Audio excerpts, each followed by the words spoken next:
After 60, your body changes in ways you might not see coming. Some of those changes happen fast, loud, and obvious. A fall, a diagnosis, sudden pain. But many of the most damaging changes happen quietly, hidden inside daily habits, so normal, so familiar, that you never think twice about them. You wake up, you do what you have always done, and somewhere deep inside, something shifts. Your bones weaken a little more, your brain fog thickens, your joints stiffen, your heart works harder. And by the time you notice something is truly wrong, that quiet habit has already done years of invisible damage. This is exactly why I want to talk with you today about 7 daily habits that might seem completely harmless right now, but after 60, they become serious risks to your independence, your energy, and your quality of life. Some of these habits you probably do every single day. Some of them you might have been doing for decades without a single consequence. But biology changes at 60. Your body becomes more sensitive, your recovery becomes slower, your defenses become weaker. What you got away with at 45 might be quietly harming you right now at 65, 70, or beyond. The dangerous thing about these habits is that they do not announce themselves. They do not feel bad while you are doing them. Sitting for long stretches feels fine in the moment. Eating too quickly feels normal. Sleeping poorly feels like just one rough night. Drinking too little water feels like thirst management. Skipping strength work feels like rest. Taking medications with the wrong foods feels like everyday living. Staying up too late scrolling feels like relaxation. But each one of these habits has a price. And the price compounds. It adds up inside your body day after day, month after month, year after year. Here is what most people miss about health after 60. It is not usually one big thing that takes your independence away. It is not one bad meal, or one poor night of sleep, or one day of inactivity. It is the accumulation of small, repeated, seemingly harmless actions that stack on top of each other until something breaks. A senior will often tell me that they fell suddenly, that they had no warning. But when we look back at their daily life, we can almost always trace that fall back to 6 months or a year of sitting too much, not doing any strength training, and possibly not drinking enough water. The fall was sudden. The damage was slow. So today, I want to walk through these 7 habits with you, one by one. Not to scare you, but to wake you up. Not to shame you for doing them, but to help you understand why they matter more now than they ever did before. And more importantly, I want to help you see that once you understand what is really happening inside your body, changing these habits becomes much easier. You are not just giving something up, you are protecting something precious. Your ability to move, your memory, your energy, your independence, your life as you want to live it. The first habit that causes real damage after 60 is sitting too long without moving. This one hits almost everyone. Maybe you have a favorite chair. Maybe you love reading or watching television, or working on a hobby at a table. Maybe you drive a lot, or you have a job where you sit at a desk. Sitting feels natural, it feels restful, and for short periods, it absolutely is. But here is what happens inside your body when you sit for more than 2 or 3 hours without standing, or walking, or moving in some meaningful way. Your muscles, especially the large muscles in your legs and your core, start to switch off. They literally receive the signal that they are not needed, so they begin a slow process of atrophy. This is not dramatic. You will not notice it happening. But over weeks and months, your leg strength declines. Your core stability weakens. The muscles that hold you upright and allow you to balance begin to shrink. At the same time, your hips become stiff. Your spine rounds forward. Your circulation slows.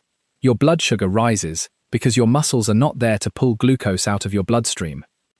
This is where the problem starts for many seniors. Sitting for long periods makes your body literally weaker and stiffer. And weaker, stiffer bodies fall. They fall because balance requires strength. It requires responsive muscles. It requires a strong core and strong legs. When you sit for 6, 7, 8 hours a day, you are slowly removing the very foundation that keeps you upright and safe. But there is something even more subtle happening. Sitting for too long increases inflammation throughout your entire body. This is not some vague idea. This is measurable. People who sit for extended periods show higher levels of inflammatory markers in their blood. Inflammation is connected to pain, stiffness, brain fog, heart disease, and cancer risk.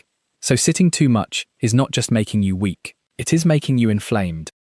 Now, Many of you are probably thinking that you cannot change this because your job requires sitting, or you have health problems that make standing difficult.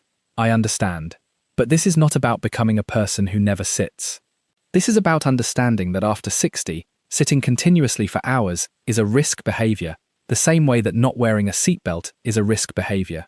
You would not sit in a car for 6 hours without wearing a seatbelt just because sitting is comfortable. You would put on the seatbelt because you understand the risk. The same logic applies here. You can sit, you can rest, but you need to break it up. Standing for 2 minutes and moving around every hour or so is the simple intervention that reverses much of this damage. It is not exercise, it is just movement. Walking to another room, doing 10 standing squats, stretching, dancing to a song. The specific thing does not matter much. What matters is that you interrupt the sitting pattern. This small shift, done consistently, can literally prevent falls, maintain muscle, reduce inflammation, and keep your blood sugar more stable. The second habit that many seniors do every single day is eating too quickly. This one surprises people because we do not usually think of eating speed as a health habit. We think of eating quickly as a convenience or a time-saving behavior. But the speed at which you eat fundamentally changes how your body processes food and how much you actually enjoy or benefit from it. When you eat slowly, something remarkable happens. Your brain gets time to register fullness. Your digestive system gets time to prepare and break down food properly. Your blood sugar rises more gradually, instead of spiking sharply. Your food is chewed more thoroughly, which makes digestion easier and nutrient absorption more complete. Slow eating is not a luxury. After 60, it is a basic requirement for good digestion and weight management.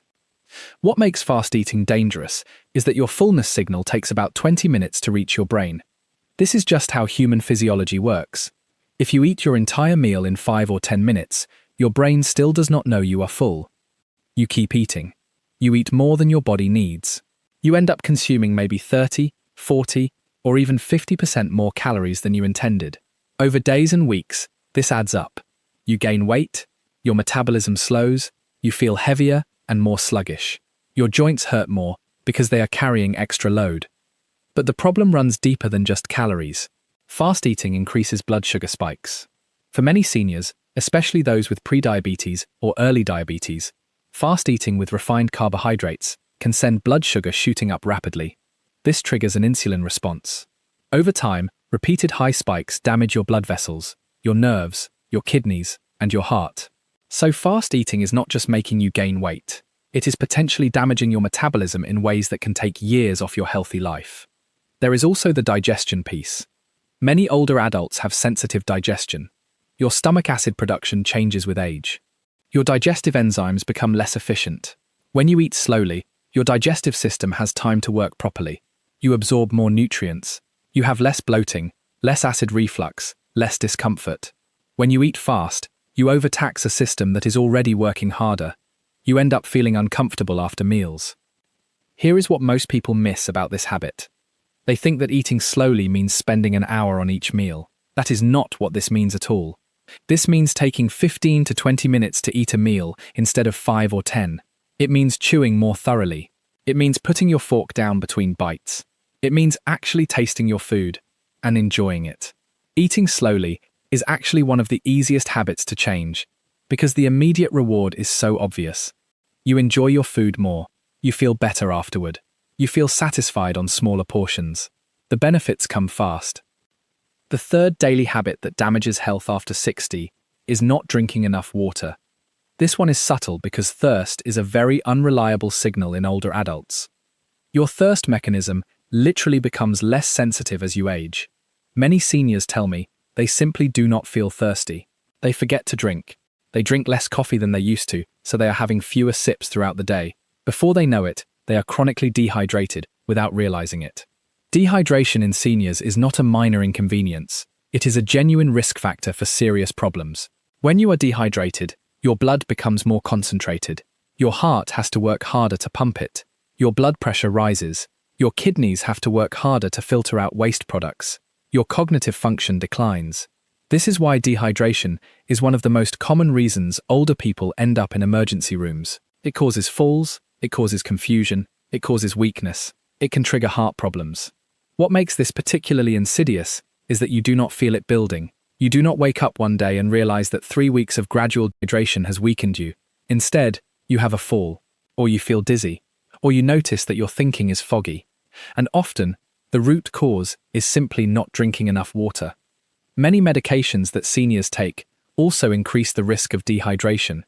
Blood pressure medications, diuretics, medications for bladder control. These all increase fluid loss. If you are taking any of these medications, your water needs actually go up. But many people do not realize this. They continue drinking the same amount, and they become gradually more dehydrated. The solution here is also simple, but it requires a system. You cannot rely on thirst. You cannot wait until you feel thirsty to drink. You need to drink water regularly throughout the day, even when you do not feel thirsty. A common recommendation is about 6 to 8 glasses a day, but this varies based on your medications, your climate, your activity level, and your health conditions. The point is to make drinking water a habit, the same way you take your medications. If you drink a glass of water with breakfast, with lunch, with dinner, and a glass mid-morning, mid-afternoon and evening, you are probably getting enough. The fourth habit is skipping strength training, or purposely avoiding any kind of resistance work.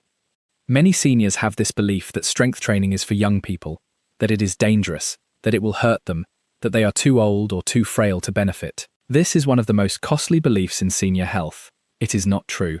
Strength training after 60 is not optional. It is foundational to maintaining independence. Here is what actually happens when you do not do any strength work. Your muscles decline at about a rate of 3 to 5% per year after age 60. This is called sarcopenia. It is the age-related loss of muscle mass and function. 3 to 5% per year does not sound dramatic, but over a decade, you can lose 30 to 50% of your muscle mass. This is not just about looking weaker. This is about losing the physical foundation that allows you to live independently. Muscle is what allows you to stand up from a chair without using your arms. Muscle is what allows you to climb stairs. Muscle is what allows you to carry groceries. Muscle is what allows you to balance and prevent falls. Muscle is what burns calories. So when you lose muscle, your metabolism slows and you gain fat more easily. Muscle is also what supports your joints. When the muscles around your knees weaken, your knees hurt more. When the muscles in your shoulders weaken, your shoulders hurt more. But here is something that really matters. Strength training preserves brain function. Muscle tissue is metabolically active. It sends signals to your brain. It regulates blood sugar. It reduces inflammation throughout your body. People who maintain muscle strength as they age show better memory, better focus, and less cognitive decline. Muscle strength is connected to brain health. Now, strength training does not mean lifting heavy weights at a gym. For many seniors, it means bodyweight exercises. It means resistance bands. It means yoga. It means functional exercises that mimic real life, like standing up from a chair, or stepping up on a stool, or carrying something with one hand while balancing.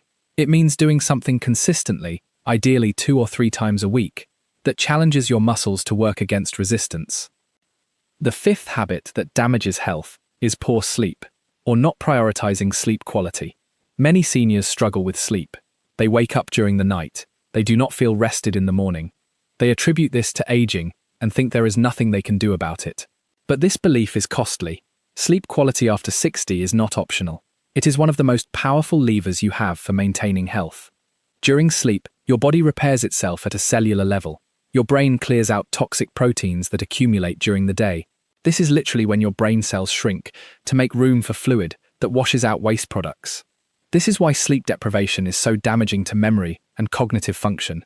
Your memory consolidation happens during sleep. Your immune system strengthens during sleep. Your hormones rebalance during sleep. Your heart and blood vessels repair during sleep. When you do not sleep well, all of these processes are compromised. Your memory suffers, your immune function declines, and you get sick more easily. Your inflammation increases, your blood sugar control worsens, your mood declines, your pain increases. The connection between poor sleep and almost every age-related health problem is well established. Many seniors think that poor sleep is just part of aging, something to accept. But there are many things that affect sleep quality that you can actually control. Caffeine consumption after noon is a major one. Alcohol before bed feels like it helps you sleep, but it actually disrupts sleep quality. Screens and blue light before bed suppress melatonin production. A room that is too warm makes sleep difficult. Lack of daytime light exposure makes nighttime sleep harder. An inconsistent sleep schedule confuses your body. If you are struggling with sleep, the place to start is not medication.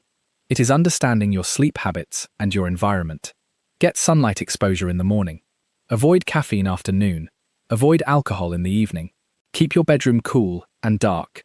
Establish a consistent bedtime and wake time, even on weekends. Avoid screens an hour before bed. These changes sound simple, but they are remarkably powerful. The sixth habit is not taking medications with the right food or at the right time. Many seniors take multiple medications, and they do not realize that when and how they take these medications matters enormously. Some medications need to be taken on an empty stomach. Some need to be taken with food. Some should not be taken with dairy products because calcium interferes with absorption. Some should not be taken with certain vegetables or supplements. What makes this dangerous is that if you take a medication incorrectly, you might not absorb it properly. This means the medication does not work as intended. You might not realize this is happening. You just think the medication is not working well, so you might ask your doctor for a higher dose. But the real problem is that you are not absorbing it correctly. Higher doses can increase side effects without actually improving your health. Some medication interactions are more serious. Grapefruit can interfere with certain heart medications and statin medications. Green tea can interact with some medications. Iron supplements can interfere with some antibiotics. Calcium can interfere with thyroid medications. Many seniors are taking medications in ways that reduce effectiveness or create interactions without realizing it. The solution is simple, but it requires attention. Ask your pharmacist exactly how to take each medication.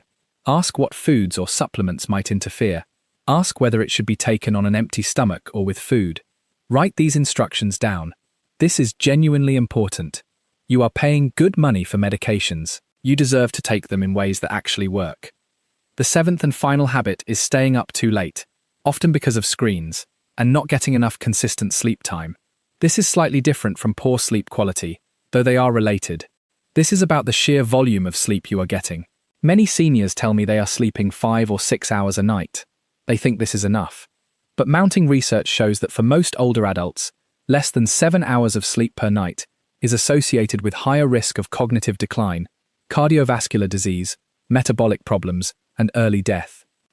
What makes this habit particularly insidious is that it is often driven by habit or entertainment rather than necessity.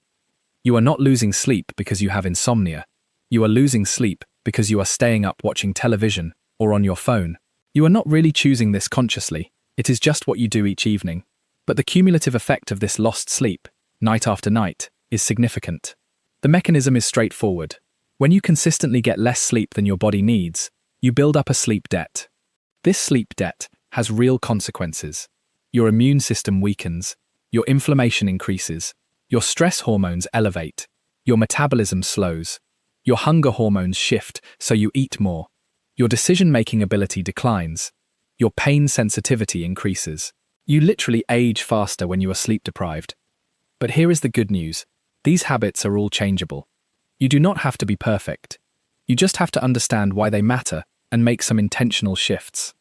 Notice I did not say one change at a time. That is common advice, and it can work for some people. But if you understand why these 7 habits matter, you might be motivated to shift several of them at once. The motivation to protect your independence, your mobility, your memory, your energy, is often stronger than the motivation of small habit changes. Here is what most people miss about health after 60. It is not about restriction or deprivation. It is about understanding that your body is now more sensitive to daily choices. It is about recognizing that small, repeated actions add up. It is about realizing that you have real power over your quality of life in the coming years. You are not passive. You are not destined to decline. You have agency. Now, I want to ask you something in the comments. Which of these 7 habits are you currently doing? And more importantly, which one do you think is affecting your health the most right now? This matters because your individual answer will help you focus your energy. You do not need to change everything overnight, but you can probably identify 1 or 2 of these habits that, if you shifted them, would genuinely improve how you feel. And that is where your power lies. If this video resonated with you, please like it and subscribe. There are more videos coming on specific, actionable steps for each of these habits. I am committed to helping you understand your body and protect your independence. Your future self will thank you for paying attention to these things today.